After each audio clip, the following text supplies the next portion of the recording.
اعوذ باللہ من الشیطان الرجیم بسم اللہ الرحمن الرحیم اللہم صلی علی سیدنا و مولانا محمد وعلی آل سیدنا و مولانا محمد و بارک وسلم علیہ وسلم تسلیما۔ السلام علیکم تمام ویورز کو۔ میں چینلز اپنا یہ سٹارٹ کر رہا ہوں جس میں الحمدللہ آپ کو پتہ ہے کہ ہم تو نوکر ہیں مولا کے، نبی پاک صلی اللہ علیہ وآلہ وسلم کے، ان کی آل کے اور ان کے اچھے اصحاب کے، تو ہم ان کے نوکر ہیں۔ تو ویسے بھی محرم الحرام ہے اور محرم میں آپ کو پتہ تعظیم کا مہینہ ہے، اس میں مولا حسین پاک کی قربانی کا مہینہ ہے، اور آپ کو پتہ ہی ہے کہ مولا کے جس طرح 10 محرم کو ان کی شہادت کا دن ہے اور کس طرح انہوں نے اپنے پیاروں کی شہادت اللہ کے لیے قربانیاں دی۔ آج میں آپ کو ایک ایسا خطبہ بتاؤں گا جو بہت کم، میرے بہت ہی ریئر لوگوں نے ممبروں سے وہ خطبہ بیان کیا ہوگا۔ وہ خطبہ مولا غازی عباس کا ہے۔ مولا غازی عباس وہ ہستی ہیں جن کی شجاعت کے بارے میں آپ نے ساری ممبروں سے ان کی شجاعت اور بہادری کے قصے سنے ہوں گے۔ وہ علمدار تھے مولا حسین پاک کے قافلے کے۔ تو آپ کو میں حیران ہوا جب مولا کا یہ خطبہ میں نے دیکھا، میں نے پڑھا، تو میرا دل کیا کہ میں آپ کو اس خطبے شیئر کروں، اس خطبے کو نا آپ کے ساتھ۔ تو آپ کو پتہ ہے مولا غازی عباس بہادر شجاعت میں کیا مارکا ان کا تھا، اور ہم آج تک ان کو مولا غازی عباس کو شیر حیدر کرار کہتے ہیں کہ مولا علی کے وہ شیر بیٹے ہیں۔ تو ان کو جس طرح وہ بہادری میں، شجاعت میں اول نمبر پر تھے، اسی طرح ان کا میں نے جب خطبہ سنا دیکھا تو علم کی جو ان کی روشنی تھی، جس طرح وہ مولا باب العلم کے بیٹے تھے، اسی طرح وہ ان کے دل میں بھی ان کی کیا کہنے، کیا ان کے سینے میں بھی وہ علم تھا۔ تو میں نے وہ علم جو چاہا کہ آپ لوگوں سے شیئر کروں۔ یہ خطبہ مولا غازی عباس نے اس وقت کعبے میں لیا جب کعبے سے مولا حسین پاک حج کو عمرے میں تبدیل کر کے، جب 8 ذی الحج کو سید الشہداء کا قافلہ کربلا کی طرف کوچ کرنے والا تھا، تب یہ مولا غازی عباس نے باب کعبہ پر بلند ہو کر ہزاروں کے مجمع کے ساتھ سرکار نے یہ خطبہ ارشاد فرمایا۔ یہ خطبہ کچھ اس طرح تھا، عربی میں ہے، مطلب اس کا میں کو ٹرانسلیٹ کر دیتا ہوں اردو کے اندر۔ شروع اللہ کے نام سے جو بڑا مہربان اور نہایت رحم کرنے والا ہے۔ حمد ہے اس اللہ کی جس نے اس گھر کو حسین کے والد کی ولادت سے شرف بخشا۔ یہ مولا غازی عباس کا خطبہ، میں آپ کو لفظ بلفظ ایسے ایسے لفظ ہیں، جب میں نے ان کو سنا ہے تو ایسے لگتا تھا جیسے کس طرح موتیوں میں پروتے ہوئے یہ لفظ انہوں نے بیان کیے، کہ فرماتے ہیں سرکار کہ حمد ہے اس اللہ کے لیے جس نے اس گھر کو ان حسین کے والد کا ولادت سے شرف بخشا۔ کل جو اللہ کا گھر تھا آج قبلہ قرار پایا۔ اے منکروں اور گنہگاروں، سرکار فرما رہے ہیں ان لوگوں سے جن لوگوں کی وجہ سے مولا حسین پاک نے حج کو عمرے میں تبدیل کیا۔ سرکار کیا فرما رہے ہیں ان سے؟ اے منکروں اور گنہگاروں، کیا تم نیکوکاروں کے امام کے لیے مراسم حج کعبہ کے راستے کو روک رہے ہو؟ کیا فرمان ہے مولا کے۔ میں نے جب یہ فرمان سنے تو میرا دل کیا کہ میں آپ سے شیئر کروں۔ مولا آگے کیا فرماتے ہیں؟ ساری دنیا میں کون ہے جو ان سے زیادہ کعبے کا مستحق ہو؟ سبحان اللہ، کوئی شک نہیں۔ اور ان سے زیادہ اس کے قریب ہو اگر اللہ کی واضح حکمتیں، بلند اسرار اور امتحان خلق درمیان میں نہ ہو۔ کیا بات ہے، لفظ پہ غور کریں کہ وہ کیا فرما رہے ہیں کہ اگر اللہ کی حکمت اور بلند اسرار، یعنی کہ دیکھیں اللہ کا اسرار تھا اور حکمت تھی اس میں اللہ کی، جس کی وجہ سے ان کو کعبے سے جانا پڑا، حج کو عمرے میں تبدیل کرنا پڑا۔ کیا فرما رہے ہیں سرکار؟ اللہ کی حکمتیں، بلند اسرار اور امتحان خلق درمیان میں نہ ہوتے تو حسین کے قریب جانے سے پہلے کعبہ ان کے پاس اڑ کے آ جاتا۔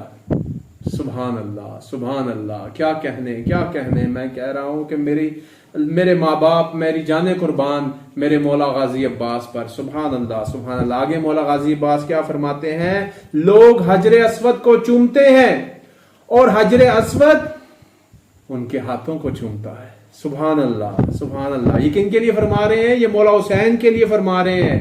कौन फरमा रहा है? मौला गाजी अब्बास फरमा रहे हैं। वो मौला गाजी अब्बास जिनकी बहादुरी के, शजात के आज तक आपने किस्से सुने, जिनको अलमदार कहते हैं आप, जिनको सक्काए सकीना कहते हैं आप। आए बाबुल इल्म के उस बेटे की इल्म की कहानी आपको सुनाता हूं। सुभान अल्लाह, क्या कहने, क्या कहने, क्या कह रहे हैं कि लोग हजर अस्वद को चूमते हैं और हजर अस्वद मेरे मौला के हाथ चूमता है।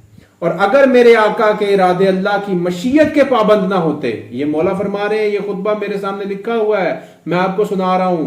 क्या फरमा रहे हैं? अगर मेरे आका के इरादे अल्लाह की मशीयत के पाबंद ना होते तो मैं तुम पर इस तरह झपट पड़ता जैसे गजबनाक बाज उड़ती हुई चिड़ियों पर झपटता है। क्या कहने, क्या कहने। ये मौला गाजी अब्बास फरमा रहे हैं कि अगर उनकी मशीयत इसमें ना होती तो मैं तुम पर इस तरह झपट पड़ता जैसे बाज उड़ती हुई चिड़ियों पर झपट पड़ता है। क्या कहने। आगे फरमा रहे हैं मौला, क्या तुम उन लोगों को डराना चाहते हो जो बचपने में मौत से खेला करते थे? सुभान अल्लाह, सुभान अल्लाह। मौला फरमा रहे हैं, क्या तुम उन लोगों को डराना चाहते हो? क्या कहने, क्या कहने। क्या तुम उन लोगों को डराना चाहते हो जो बचपने में मौत से खेला करते थे? आगे फरमा रहे हैं मौला, तो बड़े होकर वो कैसे होंगे? बचपने से वो मौत से खेला करते थे, तो बड़े होकर कैसे होंगे?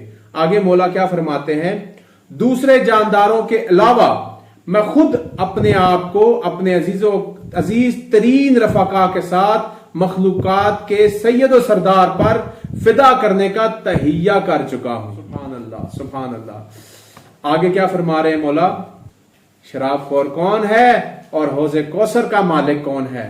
अपनी आंखें खोलो। मौला आगे क्या फरमाते हैं, वो कौन है जिसके घर में बदमस्त मगन्नी है और वो कौन है जिसके घर में वही कुरान का डेरा है? सुभान अल्लाह, सुभान अल्लाह। वो कौन है जिसके घर में लहू और निजासत का पड़ाव है? ये यजीद को मुखातिब कर रहे हैं कि यजीद नजस पलीत लानती जिसने ये जुल्म ढाया, उसके बारे में खिताब कर रहे हैं मौला गाजी अब्बास। लोगों को बता रहे हैं कि लोगों अपनी आंखें खोलो। लोगों को क्या कह रहे हैं कि वो कौन है जिसके घर में लहू और निजासत का पड़ाव है और वो कौन है जिसके घर में तत्हीर और आयात का कयाम है? तुम उसी धोखा में मुब्तला हो। मौला गाजी अब्बास ने खुतबे में उस लानती को एक्सपोज किया था, लोगों को बताया था ये है यजीद का किरदार और ये है हुसैन का किरदार। तुम किसके साथ मुवाजना कर रहे हो मौला हुसैन का? किसके साथ मुवाजना कर रहे हो मौला हुसैन का? यजीद पलीत के साथ? आंखें खोलो। हश्र में कौन होगा तुम्हारा, मैशर में जो तुम्हारा वारिस होगा कौन होगा? क्या हम क्या शक्ल दिखाएंगे नबी पाक सल्लल्लाहु अलैहि वसल्लम को? हम उनके उम्मती हैं, हम कहते हैं वो हमारी शफात करेंगे, हम उनको किस तरह से मुंह दिखाएंगे अपना? शफात के लिए ये कहेंगे कि मौला हमें आप शफात हमें शफात दें।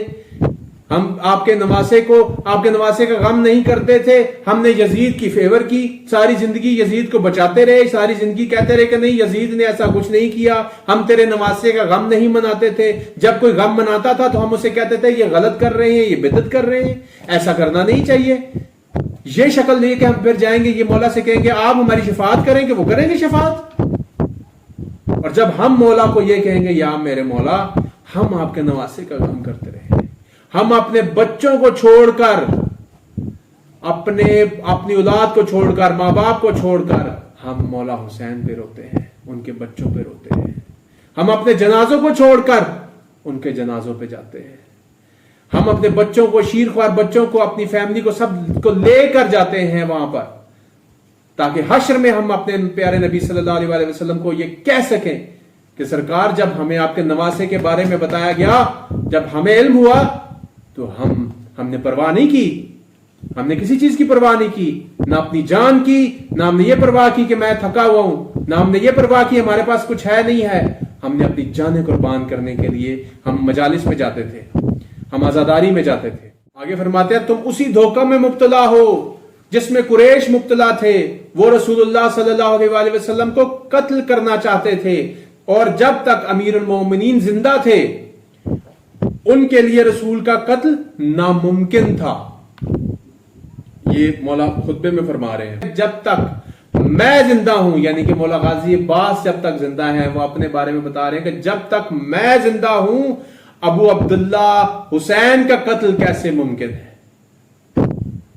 जब तक अली जिंदा थे तो नबी का कत्ल नामुमकिन था, तो अब वो कह रहे हैं जब तक मैं जिंदा हूं हुसैन का कत्ल कैसे मुमकिन है। आगे फरमाते हैं, अल्लाह तुम्हें तुम्हारे मकसूद तक ना पहुंचाए और तुम्हें और तुम्हारी औलाद को परागंदा और मुंतशर कर दे, और तुम्हें और तुम्हारे अजदाद को अपनी रहमतों से दूर रखे।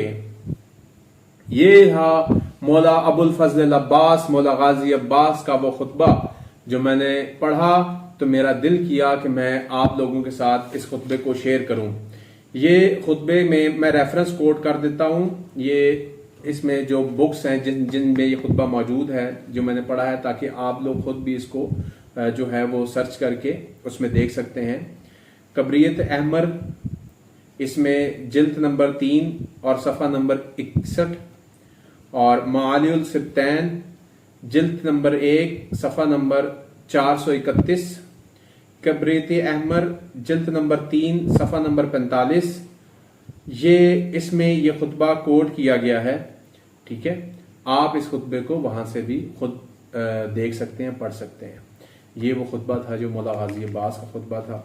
और इसी तरह इंशाल्लाह व्यूअर्स, मैं जैसे ही कोई मालूमाती मेरे सामने इस तरह की कोई चीज़ आएगी, जो कोशिश करूंगा जो आपने पहले कभी ना देखी हो, कभी ना सुनी हो, तो इस तरह की कोई चीज़ मैं आपके सामने ज़रूर लाऊंगा। आपको ये चीज़ें सुनने के लिए, देखने के लिए मेरा चैनल सब्सक्राइब करना होगा। और इंशाल्लाह हम अगली वीडियो में फिर दोबारा मुलाकात करते हैं। तब तक के लिए इजाज़त दीजिए। अल्लाह हाफिज़।